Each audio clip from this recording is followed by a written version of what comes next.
ভাবছি মহারাজ গোপালকে একদিন নেমন্তন্ন করে খাওয়াবো আর উপহারও দেব।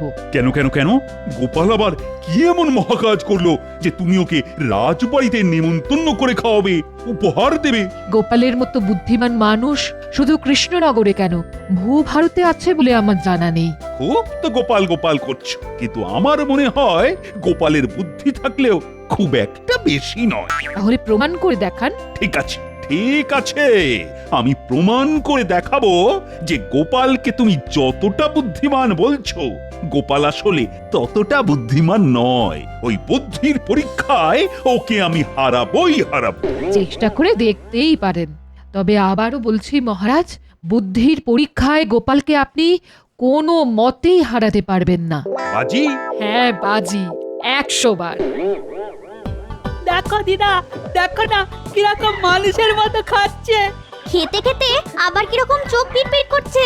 তবে বেশি কাছে যাসনি যেন, বলা তো যায় না কখন আবার আঁচড়ে কামড়ে দেবে। না না না, বেশি কাছে যাব না।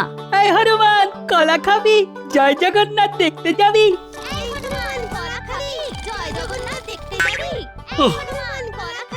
একটু আয়েশ করে ঘুমোচ্ছিলাম, টানা চেঁচামেচি করে দিল ঘুমটা ভাঙিয়ে।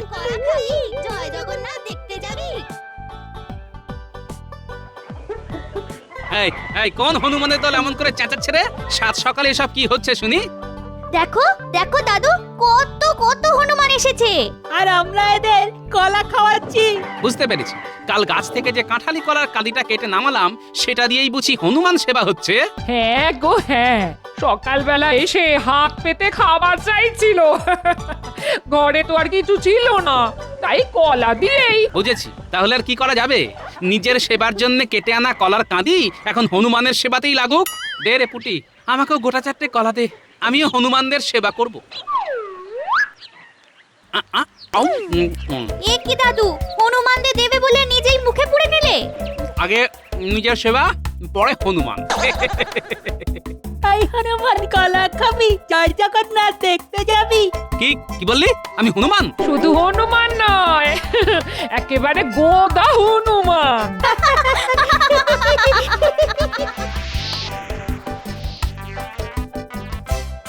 শোনো মন্ত্রী, যার জন্য তোমাকে গোপনে ডেকে পাঠিয়েছি, দেখো গোপালের বড্ড বুদ্ধির অহংকার। গোপালের এই বুদ্ধির অহংকার ভাঙতেই হবে, আর সেই কাজটা করতে হবে তোমায়। বাহ, এ তো খুব ভালো কথা মহারাজ।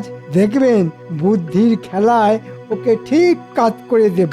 আসলে তোমাদের এই রানীমার সঙ্গে আমার বাজি হয়েছে। তোমাদের রানীমার মতে গোপালের মতো বুদ্ধিমান শুধু এই কৃষ্ণনগরী কেন, ভূভারতে আর দুটি নেই।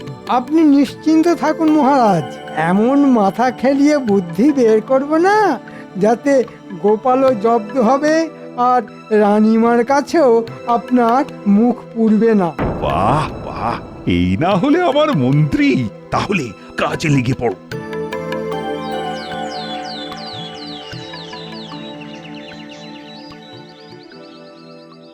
আচ্ছা মন্ত্রী, এই গোপালকে কি যেন বলবে বলেছিলে তুমি? হ্যাঁ হ্যাঁ হ্যাঁ হ্যাঁ হ্যাঁ, মনে পড়ে গেছে। আচ্ছা গোপাল, তোমার মাথায় টাক কেন? তাই তো তাই তো, হ্যাঁ, গোপালের মাথা ভর্তি চুলের বদলে টাক কেন? কি আপদ, এটা একটা কথা হলো নাকি? আমার মাথায় টাক পড়লো কেন সেটা আমি কি করে বলবো? পরে তোমার মাথা জোড়া টাক আর তুমি বলবে না? আমি মনে হয় উত্তরটা জানি। হ্যাঁ, জানো জানো? বাবা বাবা বাবা, এই না হলে আমার মন্ত্রী। আমরা সকলেই জানি দাঁত থাকতে দাঁতের মর্যাদা আর চুল থাকতে চুলের যত্ন করতে হয়। মানে রোজ দাঁত মাজা, চুলে তেল মাখা, চুল আঁচড়ানো, এসব তো করতেই হয় আমাদের। কিন্তু গোপাল তো কিপ্টের এক শেষ, তাই এক ফোঁটা তেলও মাথায় দেয়নি কোনোদিন। সে কি গোপাল, খরচের ভয়ে তুমি মাথায় কোনোদিন তেল দাওনি? তাহলে আর চুলের দোষ কি? যত্নের অভাবে অকালে ঝরে তো পড়বেই। চুল নেই বলে আঁচড়ানোর বালাইও নেই, তাই চিরুনি কেনারও খরচ নেই। সে কি গোপাল, তোমার চিরুনিও নেই? মনে হচ্ছে দুজনে চুক্তি করে আমার পেছনে লাগা শুরু করেছে, কিন্তু আমার এখন রেগে গেলে চলবে না, সময় এলে সুদ শুদ্ধ ফিরিয়ে দেব। আচ্ছা গোপাল, তোমার পেটটা এত মোটা কেন? মনে হয় এটার উত্তরও আমার জানা। এর উত্তরটাও জানো? বাহ বাহ বাহ বাহ বাহ, কি বুদ্ধি গো তোমার মন্ত্রী, বাহ বাহ বাহ বাহ। মহারাজ, আমার মনে হয় দুবেলা যারা পুষ্টিকর আর খাঁটি খাবার খায় তাদের পেট কিন্তু কখনো মোটা হয়ে যায় না। এই যে রাজসভায় আমরা এতজন আছি, কারো পেট কি গোপালের মতো মোটা? না না না না, কখনোই না। আসলে যারা কিপটে, মানে পয়সা বাঁচাতে যারা কচু ঘেঁচু আর পচা মাছ খায়, পেটের ভেতর বায়ু জমে জমে তাদের পেটটাই এরকম ফেঁপে ফুলে ওঠে। সে কি গোপাল, পয়সা বাঁচাতে তুমি কচু ঘিচু আর পচা মাছ খাও? এ বাবা, তুমি এতটাই কিপটে? কি গো গোপাল, কিছু বলছো না যে? ও আর কি উত্তর দেবে মহারাজ? আমার যুক্তি খণ্ডাবার মতো বুদ্ধি কি ওর মাথায় আছে? দিনরাত কিপটেমি করতে করতে সব বুদ্ধি জমাট বেঁধে গেছে। ঠিক বলেছ মন্ত্রী, তাহলে আজ থেকে গোপালের নাম হলো কিপটে গোপাল।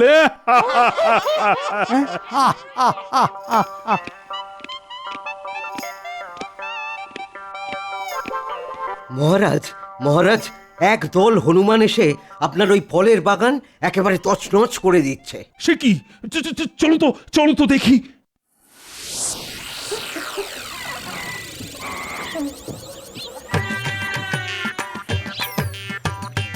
এ কি? এত হনুমান এলো কোথা থেকে? তাড়িয়ে দাও, তাড়িয়ে দাও, এক্ষুনি এদের এখান থেকে বিদায় করার বন্দোবস্ত করো, না হলে যে সব ফল খেয়ে একেবারে শেষ করে ফেলবে। দরকার হলে অন্য কোনো কঠিন ব্যবস্থা নাও। যথাজ্ঞা মহারাজ। না না মহারাজ, এমনটা করবেন না। ওপরওয়ালার সৃষ্টি অবলা প্রাণী, ওদের তো খিদে পায়। তাই নাকি? হনুমানদের ওপর তোমার যে খুব দরদ দেখছি। সেটাই তো স্বাভাবিক মহারাজ, ওনারা যে আমাদের পূর্বপুরুষ, তার ওপর ভগবান রামচন্দ্রের পরম ভক্ত। ঠিক বলেছ, এই বুদ্ধি দিয়েই গোপালকে কাত করে ফেলা যাবে। ঠিক আছে, ঠিক আছে গোপাল, ওদের তাড়াবো না। ধন্যবাদ মহারাজ। তবে একটা কথা, একটু আগেই তুমি বললে না ওরা আমাদের পূর্বপুরুষ? হ্যাঁ বললাম তো। তা তুমি যদি তোমার পূর্বপুরুষের মতো গাছের ডালে দোল খেয়ে দেখাতে পারো, তাহলে আমার এই ফলের বাগান আমি এইসব হনুমানদের জন্য উৎসর্গ করে দেব। আর দোল খেয়ে দেখাতে না পারলে আমার বাগানের সমস্ত ক্ষতি কিন্তু তোমার কান মূলে আমি আদায় করে নেব। ঠিক আছে মহারাজ, তাই হবে। তবে আজ তো আমি ঠিক প্রস্তুত নই। কাল সকালে আসুন না আমার বাড়ির সামনের ওই আম গাছতলায়, সেখানেই না হয় দোল খেয়ে দেখিয়ে দেব। এই কথা রাখতে পারবে তো?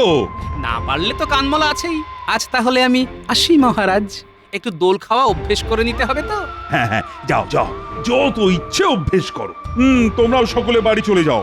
কাল সকালে গোপালের বাড়ির আম গাছ তলায় দেখা হবে। কি গো মন্ত্রী, গোপাল তো এক কথায় গাছে দোল খেতে রাজি হয়ে গেল। যদি সত্যি দোল খেয়ে দেখিয়ে দেয়? রাখুন তো আপনি, ওই হোঁচকা শরীর নিয়ে যে ভালো করে হাঁটাচলা করতে পারে না, সে আবার খাবে দোল। শেষে দেখবেন দোল খেতে গিয়ে গাছ থেকে পড়ে এমন ঘোল খাবে না, হাত পা ভেঙে বিছানায় শুয়ে থাকতে হবে। কি মহারাজ, গোপালের বুদ্ধির পরীক্ষা নেওয়া হলো? হবে হবে, কাল সকালেই হবে। আর পরীক্ষা দিতে গিয়ে তোমার আদরের গোপাল গাছ থেকে পড়ে হাত পা ভেঙে একেবারে বিছানায় শুয়ে থাকবে। উমা, এ কি অলক্ষণে কথা! বুদ্ধির পরীক্ষা দিতে গিয়ে হাত পা ভেঙে পড়ে থাকবে কেন? বারে, হাত পা ভেঙে পড়ে থাকবে না? গোপাল সকলের সামনে বলেছে কাল গাছ থেকে দোল খেয়ে আমাদের সকলকে দেখিয়ে দেবে। তা ওই ভারী শরীর দিয়ে গাছ থেকে দোল খাওয়া তো দূরের কথা, গাছে উঠতেই তো পারবে না। আর বেশি কায়দা করতে গেলে গাছ থেকে পড়ে হাত পা তো ভাঙবেই। কই আনন্দেই থাকুন। আমি আবার বলছি, গোপালকে জব্দ করা অত সহজ নয়। ঠিক আছে, বুঝে নেব ওকে আমি। আমি তো সেটাই দেখতে চাই মহারাজ। প্রায় মেরে এনেছি।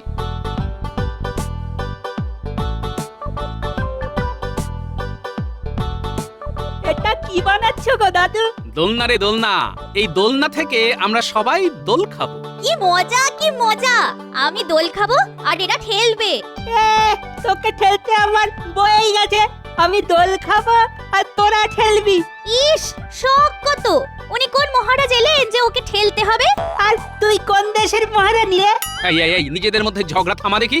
সর্বপ্রথম দোল খাবো আমি, আর ঠেলে দিবি তোরা। বাহ বাহ, কি মজা কি মজা! দাদু দোল খাবে, দাদু দোল খাবে।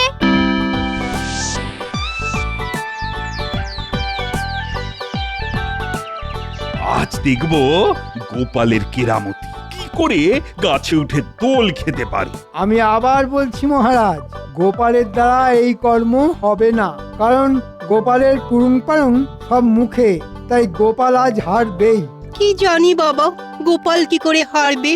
সে তো সবই পারে, তাই এটাও মনে হয় পারবে। তুমি চুপ করতে সবাই কই, সব সময় গোপালের হয়ে কীর্তন গেও না তো।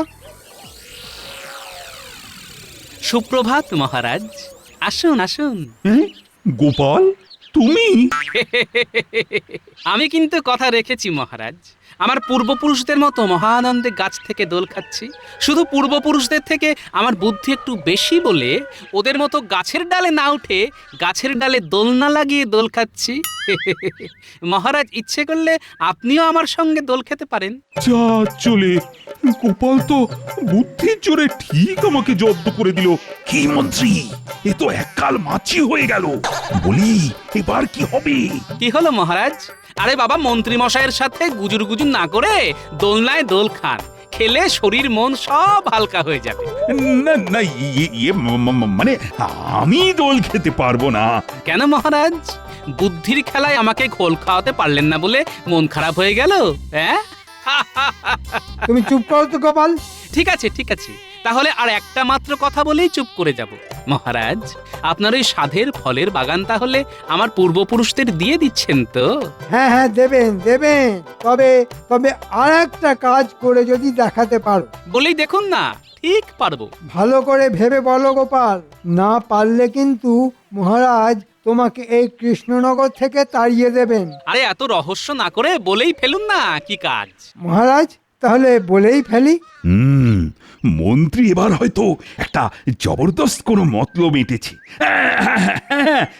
বলে ফেলো মন্ত্রী, বলে ফেলো। কাল সকালের মধ্যে মহারাজ ও রাজ্যের পক্ষে সব থেকে বিপজ্জনক লোকটিকে আটক করে রাজসভায় এনে হাজির করতে পারবে? গোপাল হয়তো নবাবের কথা ভাবছে, আর তার সাথে এরকম করতে গেলে জামার খাবে না, বুঝবে তখন মজা। কি গোপাল, পারবে তো? এ তো খুব সোজা কাজ। কাল সকালেই তাকে বস্তাবন্দি করে নিয়ে আসবো আমি মহারাজ। তাহলেই তোমার পূর্বপুরুষ আমার ফলের বাগান পাবে। চলে এসো সবাই। আমিও কি আপনার সাথে আসবো মহারাজ? না, কচি খোকা সেজে যেমন দোল খাচ্ছিলে তেমন দোল খা।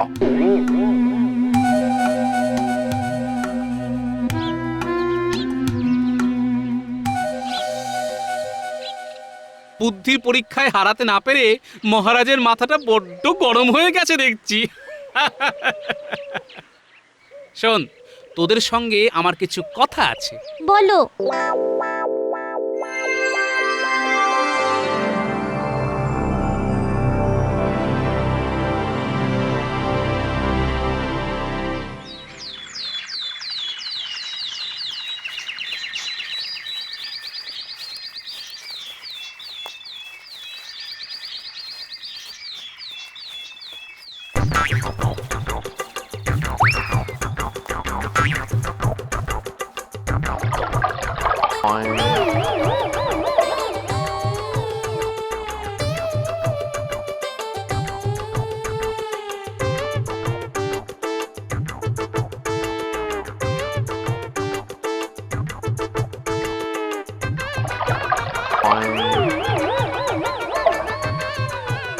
আজ সকাল হতে না হতেই পেটে চাপ পড়েছে।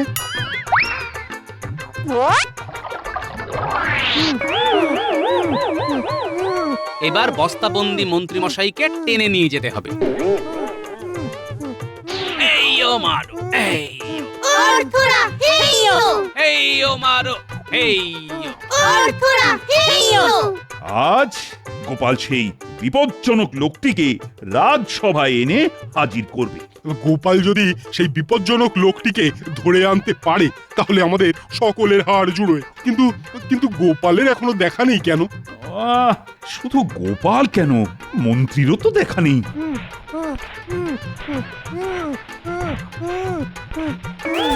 এই নিন মহারাজ, আপনার আর আমাদের রাজ্যের পক্ষে সব থেকে বিপজ্জনক লোকটিকে বস্তাবন্দি করে নিয়ে এসেছি। রক্ষী, আদেশ করুন মহারাজ। বস্তার মুখ খুলে ভেতরের লোকটাকে বাইরে বের করো।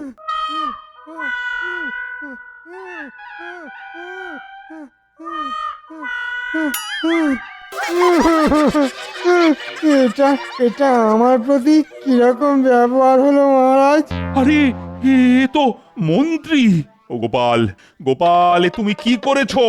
কেন মহারাজ, আপনার ও রাজ্যের পক্ষে সব থেকে বিপজ্জনক লোকটিকে ধরে এনেছি। আমি আমি কেন মহারাজের পক্ষে বিপদ হব? আসল বিপদ তো মুর্শিদাবাদের নবাব। হ্যাঁ, নবাবকে তবু চেনা যায়, কিন্তু আপনাকে তো চেনা যায় না মন্ত্রী মশাই।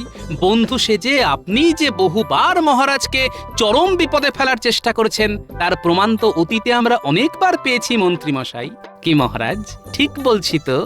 ওরে বাবা, গোপাল যে উল্টো চাল চেলে মন্ত্রীকে এইরকম বিপদে ফেলে দেবে, এটা তো ভাবতে পারিনি।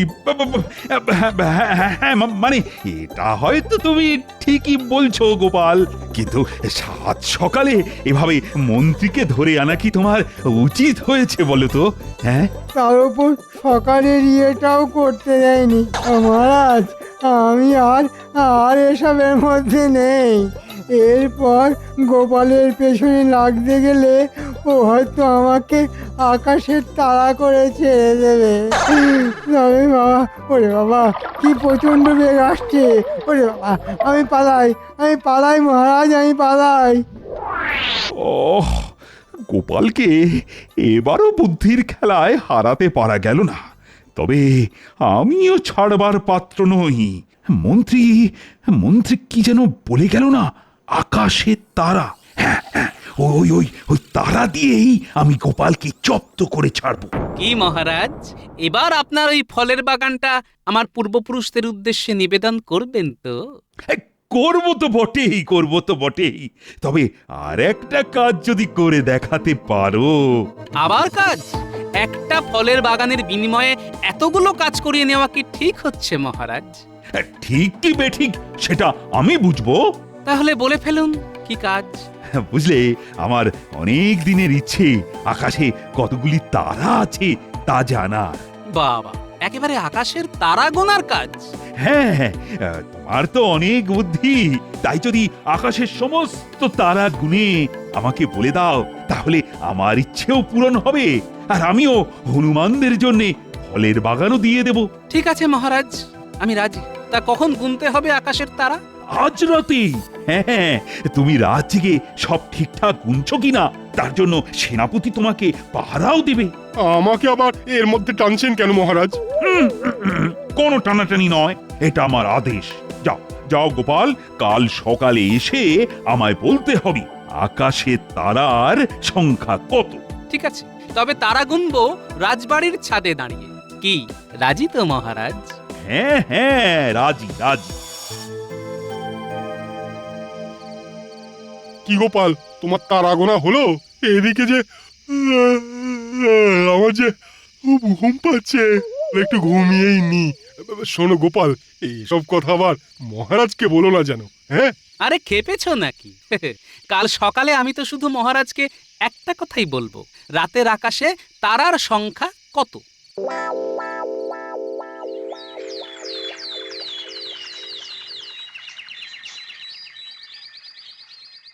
এবার গোপালকে যে ফাঁদে ফেলেছি না, দেখবে ও ঠিক হারবে, আর তার সাথে তুমিও বাজিতে হারবে। হ্যাঁ, দেখাই যাক কে হারে আর কে জেতে।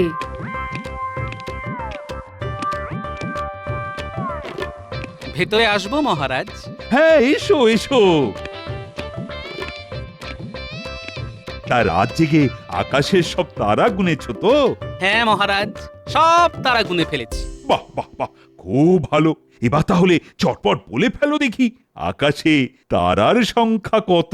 আগে মহারাজ 13,33,313। আপনাকে এই হিসেবটা একটু যাচাই করে নিতে হবে মহারাজ। হিসেবে গোলমাল হলে যা শাস্তি দেবেন মাথা পেতে নেব মহারাজ। তা যাচাইটা করব কি করে? এই তো মহারাজ, সবকিছু আমি সঙ্গে করেই এনেছি। আরে এসব দিয়ে আমি কি করব? কেন মহারাজ, কাঁচি দিয়ে মাথার সব চুল কেটে এই কাগজে রেখে তারপর একটা একটা করে গুনতে বসবেন, দেখবেন ঠিক মিলে যাবে। আর না মিললে শাস্তি তো আছেই। ও হ্যাঁ, শেষ রাতে বেশ কিছু বাচ্চা তারাও চোখে পড়েছে আমার। মোট 4014। আপনার গোঁফ কেটে সেই সংখ্যাটা মিলিয়ে নেবেন কিন্তু। এ কি করে সম্ভব? কেন সম্ভব নয় মহারাজ? আমি যদি সারা রাত জেগে আকাশের তারা গুনতে পারি, তাহলে আপনি কেন চুল গোঁফ কেটে সেই সংখ্যাটা যাচাই করে নিতে পারেন না? এই নিন কাঁচি, কাটুন চুল আর গোঁফ। নিন নিন নিন, কাটুন কাটুন। আমি বাবা পালাই। পালাতে তো দেব না মহারাজ, চুল গোঁফ তো আপনাকে কাটতেই হবে। কি হলো, কি হলো মহারাজ? কাটুন কাটুন। আমায় আমায় রেহাই দাও রানী। আমি স্বীকার করছি, গোপালের মতো বুদ্ধিমান লোক শুধু এই কৃষ্ণনগরে কেন, ও ভারতে আছে বলেও আমার জানা নেই। কিন্তু এই বুদ্ধিমান লোকটা যে বড়ই সঙ্গতিহীন মহারাজ। মানে বেতন যে বড় কম। ঠিক আছে ঠিক আছে, এই মাস থেকে তোমার বেতন আমি দ্বিগুণ করে দিলাম, আর সেই সাথে হনুমানদের জন্য আমার সাধের ফলের বাগানও।